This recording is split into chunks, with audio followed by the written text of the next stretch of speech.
হ্যাঁ, আমি এখন আপনাদের দেখাচ্ছি যে কীভাবে গাড়িতে গ্যাস, এসির গ্যাস ভরতে হয়।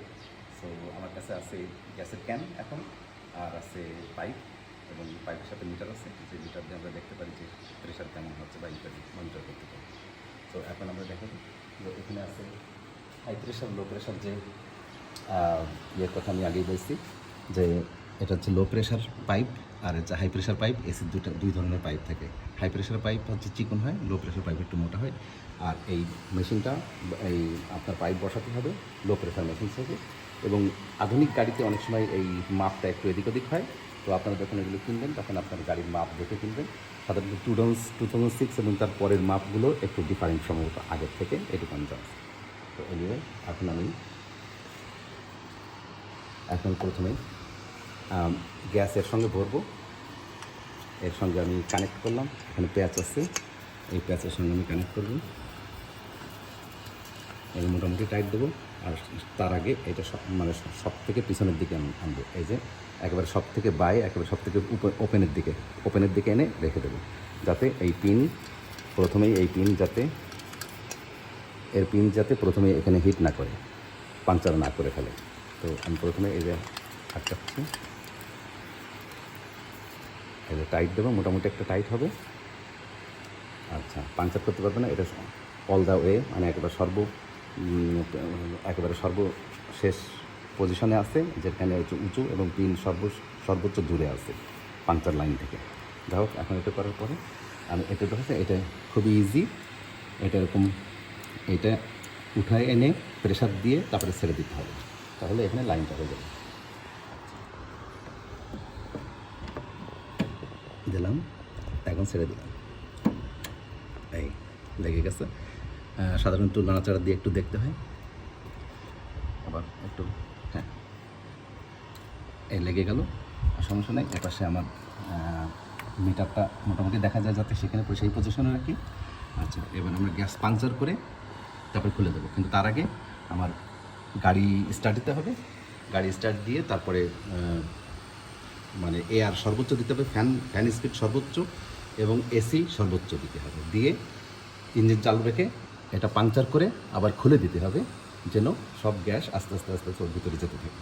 পাংচার করে আবার পাংচার ওপেন করতে হবে। তাহলে পাংচার করতে গেলে ক্লকওয়াইজ ঘোরাতে হবে, আর পাংচার যখন হয়ে যাবে তখন আবার অ্যান্টি ক্লকওয়াইজ ঘোরায় গ্যাসটাকে রিলিজ করার সুযোগ দিতে হবে। গ্যাসটা রিলিজ হয়ে এখান থেকে ভিতরে চলে যাবে। তো এখন আমি শুরু করতেছি, গাড়িটা স্টার্ট দেই।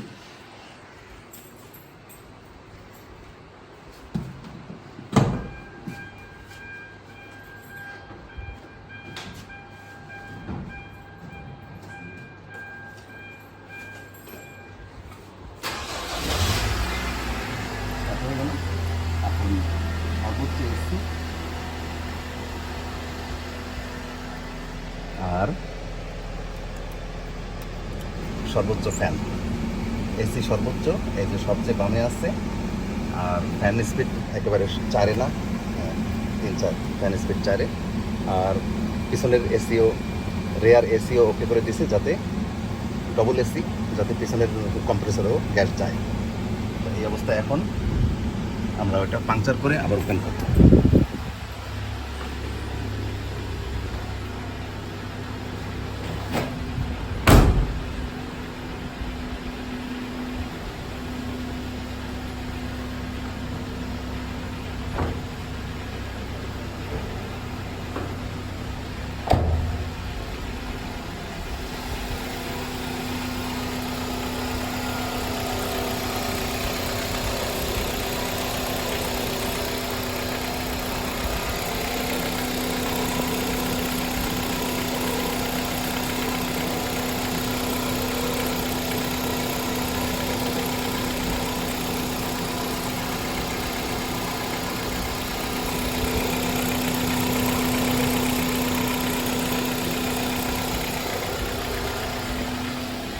তারপর আমরা চেক করতেছি, এখন এসি কাজ করছে না, এখানে গরম বাতাসই বের হচ্ছে। এখন আমরা গ্যাস দিলে আস্তে আস্তে আস্তে আস্তে কোল্ড হতে শুরু করবে।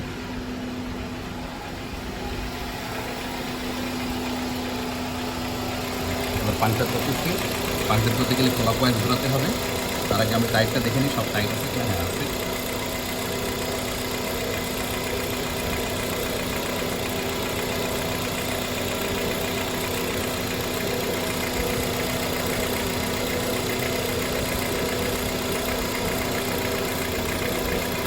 এবার ঘোরাতে হবে উল্টা দিকে, ওটা এবার আবার ওপেন করতে হবে, তাহলে আমাদের পাঞ্চার হয়ে যাবে।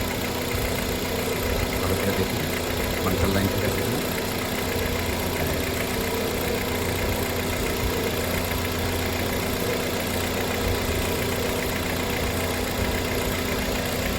গ্যাস ঢুকতে শুরু করতেছে, এখন ঠান্ডা হয়ে গেছে, তার মানে গ্যাস যেতে শুরু করছে।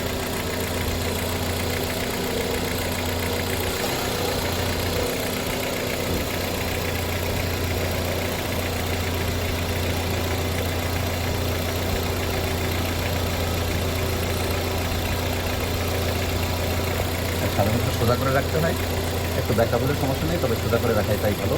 আমি সোজা করে রাখি, কাছে ধরে রাখি।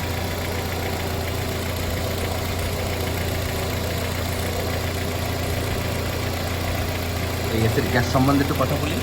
সেটা হচ্ছে এই গ্যাসের গ্যাসটা হচ্ছে আলট্রাকুল 12A রেফ্রিজারেন্ট উইথ ডাই। হ্যাঁ, এর একটা কালার আছে, যে কারণে গ্যাস বের হলে বোঝা যায়। এটা হচ্ছে গ্রিন টাইপের একটা কালার 12A। আর এটা হচ্ছে এনভায়রনমেন্ট ফ্রেন্ডলি, এটা সম্ভবত কোনো সিএফসি নাই, মানে এই গ্যাসটা বিদেশ থেকে আনা। স্পেসিফিক্যালি বলতে গেলে কানাডা আমেরিকাতে একই জিনিস বিক্রি হয়, আমি কানাডা থেকে এটা কিনি।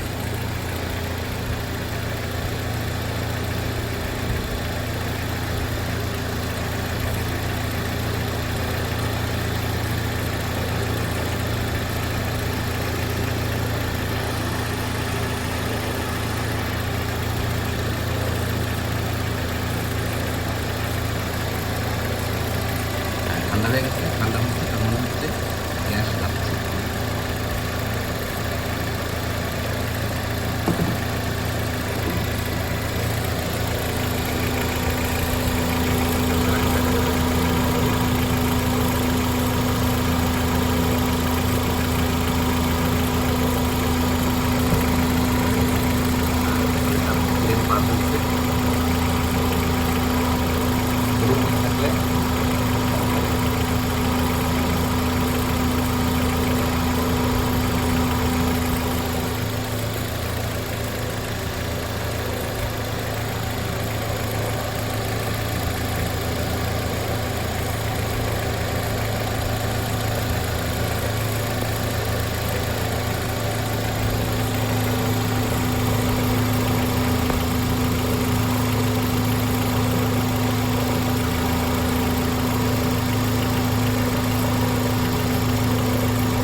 হলে 20 থেকে 30 মিনিট লাগবে।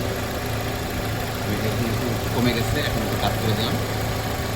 যদিও সাধারণত বইতে কাজ করার কথা বলা থাকে না, কারণ আমি দেখতে পাচ্ছি উপরে আর কোনো ঠান্ডা নেই, তার মানে হচ্ছে গ্যাস এখন নিচের টুকু আছে, হাফ চলে গেছে।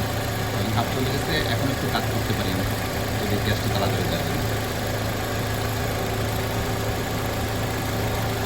আচ্ছা, তো আমরা এখন এটা ডিসকানেক্ট করবো। ডিসকানেক্ট করতে গেলে প্রথমে আবার এটা পাংচার লাইনটাকে টাইট করতে হবে, ক্লকওয়াইজ ঘোরাতে হবে, অর্থাৎ স্ক্রু যেদিকে টাইট হয় সেদিকে ঘোরাতে হবে। এর আগে আমি ইঞ্জিন বন্ধ করে দিয়েছি, যখন এটা খালি হয়ে গেছে অলরেডি, আর কোনো ঠান্ডা ছিল না। ঠান্ডা থাকার মানে যতক্ষণ গ্যাস যাবে ততক্ষণ এটা কোল্ড হয়ে যাবে এবং এখানে পানির বুদবুদ জমবে, এখানে আমি ফিল করতে পারবো ঠান্ডা। আর যখন শেষ হয়ে যাবে, শেষ হয়ে গেলে তখন আর টিন আর কোনো ঠান্ডা থাকবে না, তার মানে সব গ্যাস চলে গেছে। আর আমি সব গ্যাস যাওয়ার জন্য একটু কাট করে দিছি লাস্টের দিকে, এবং তখন ঠান্ডাটা এখানে ছিল, অর্থাৎ এখানে অল্প একটু ছিল গ্যাস, সেটাও চলে গেছে। তো এখন আমি পাংচার লাইনটা আবার করি, সামান্য যদি গ্যাস থাকে সেটা যেন ডিসপার্স না হয়, কারণ এসির গ্যাস একটু দাহ্য পদার্থ। তো সেজন্য আমি করলাম কি, পাংচারটা আবার করে দিলাম। আচ্ছা, পাংচারটা করে দিয়ে এখন আমি সরাসরি এটা খুলে ফেলতে পারি, অথবা আমি এটা খুলে আনতে পারি, কিন্তু আমি এটা খুলে আনবো না। যদি এটা খুলে আনি তাহলে আমার গ্যাস লিক করবে। তো এখন আমি করবো কি, এটা খুলে নিয়ে চলে আসবো। খুলে চলে আসলাম।